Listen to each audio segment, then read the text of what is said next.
Thank you very much for that introduction. We discussed it outside and I said keep the introduction short so I'll be able to say what I'd like to say.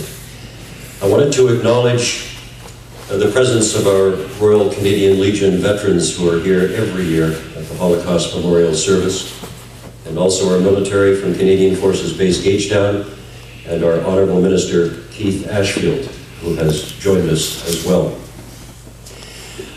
Ladies and gentlemen, many years ago, a friend of mine said, you have to come and visit the Holocaust Memorial. And so I came and visited with him. I was very moved at the stories that I was hearing. And I've come back ever since, although my friend has now moved away. But I'm so touched by the stories that I hear. Every memorial, Holocaust here at the synagogue. Just back a short while ago, while I was attending one of these services, one of the survivors talked about survivors getting old, getting weak, and getting feeble, and said, you know, it's going to be up to you to be the witness. And it was almost like somebody was talking to me. Within a matter of months, I'd received an invitation from the Simon Wiesenthal Foundation to attend the camps in Poland and Germany. And I very quickly accepted.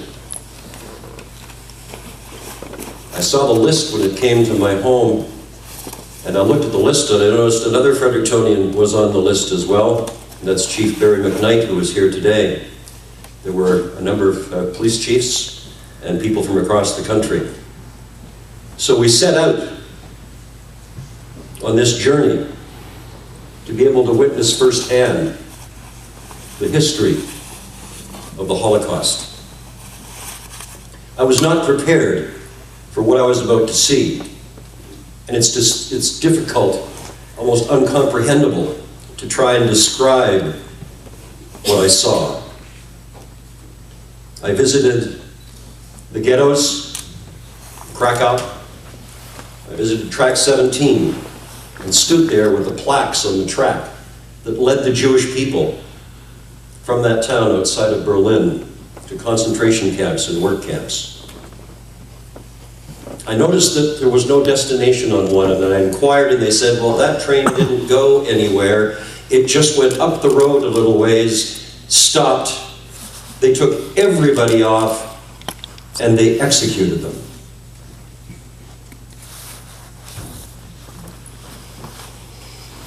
I found out as well that the Jewish people were told that they were being relocated and in fact paid for their own tickets to be on that train.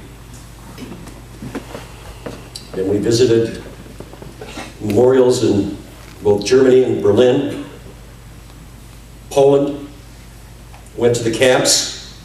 I had my camera with me. I wanted to record what I was seeing. And near the end of the tour, particularly in Auschwitz-Birkenau, I couldn't take my camera out of my pocket. The images are indelibly fixed on my mind, but I could no longer hold the camera up and take pictures of what I was seeing. The horror and the stories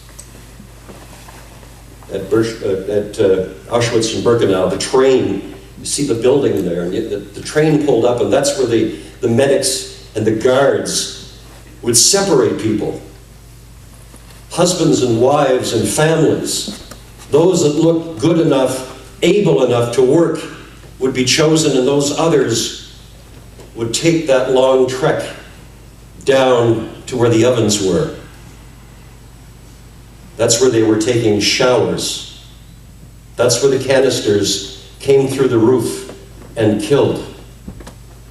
I had an opportunity to visit this beautiful location was almost like a castle. It was on a lake, and it was in that very room where the plans were put in place to murder so many people.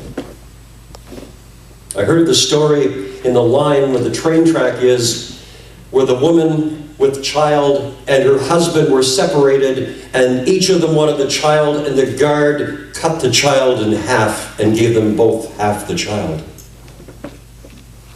It's hard. It's hard to comprehend that this ever happened. But to see the memorial, to see it in Auschwitz, to see the glasses, to see the personal items, to see the suitcases, to see the hair. And I was with a survivor, and the survivor couldn't go in. She couldn't bear to see that. It was trying to imagine the imaginable. So we had briefing sessions in the evening. We talked about what we'd saw.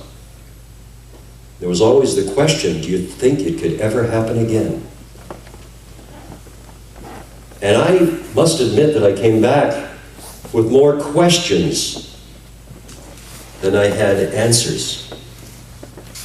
I realized that, yes, it was the Nazis, but there were so many people, bystanders, neighbors, businesses.